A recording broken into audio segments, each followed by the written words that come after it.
Thank god যে আমি একটা কিছু তো মানে করেছি, কিছু তো অ্যাচিভমেন্ট আমার আছে যে মানুষ মিস করে, দেখতে চায়। কিন্তু এখন আসলে কার কয়টা ছবি আছে ওইভাবে এগুলো বললে আসলে ইন্ডাস্ট্রিরই আসলে অনেক বাজে উত্থান পতন যাচ্ছে, ট্রানজ্যাকশন পিরিয়ড যাচ্ছে। আর কোভিডের পরে এটার একটা এফেক্ট পড়েছে, ওইটার পরে আবার 5 আগস্টের পরে দেশের যখন কন্ডিশনটা এরকম থাকবে, সরকার পতন হবে বা আরেকটা সরকার আসবে, মানুষের নিরাপত্তার অভাবে ভুগবে, তারপর বিজনেস বলো বা যে কোনো সেক্টরে বলো একটা ইফেক্ট পড়বে, তখন অবশ্যই এন্টারটেনমেন্ট সেক্টরেও ওইটার ইফেক্টটা আরও বড় পড়বে। কারণ মানুষের প্রথম হচ্ছে খাদ্য, বস্ত্র, বাসস্থান, তারপর এন্টারটেনমেন্ট। আমাদের একটু মন মানসিকতা চেঞ্জ করতে হবে, খুব সাপোর্টিভ হতে হবে। আর সরকারি পদক্ষেপটা খুবই খুবই জরুরি, যেটা ছাড়া খুব কষ্ট একটা ইন্ডাস্ট্রিকে এতটা মানে সব দিক থেকে সাপ্রেস করে ফেলে দেওয়া, এটা খুবই কষ্টের।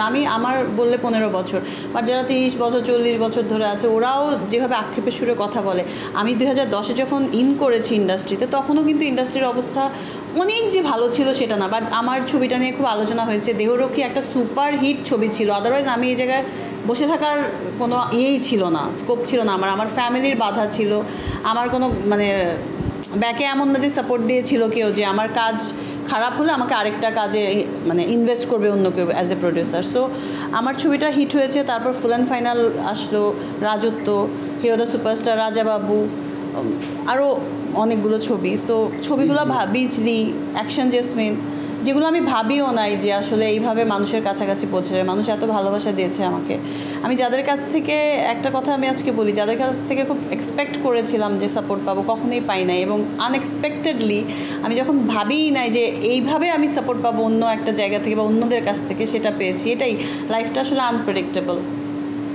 সিনেমাটাও তাই, ঈদ ছাড়া ছবি নাই, তারপর সিনেপ্লেক্স হচ্ছে হলের। আমি যখন আসছি তখন আমি রাজত্ব ছবির আমি একটা এক্সপিরিয়েন্স বলি, অনেকগুলো ছবিরই আছে, বাট মানুষ ঘামে ভিজে যাচ্ছে, সিট ভেঙে পড়ে যাচ্ছে, বাজে স্মেল আসতেছে, মানুষ কষ্টের টাকা দিয়ে হলে একটু আনন্দ করতে আসে। এত কষ্ট করে কেন করবে সেটা?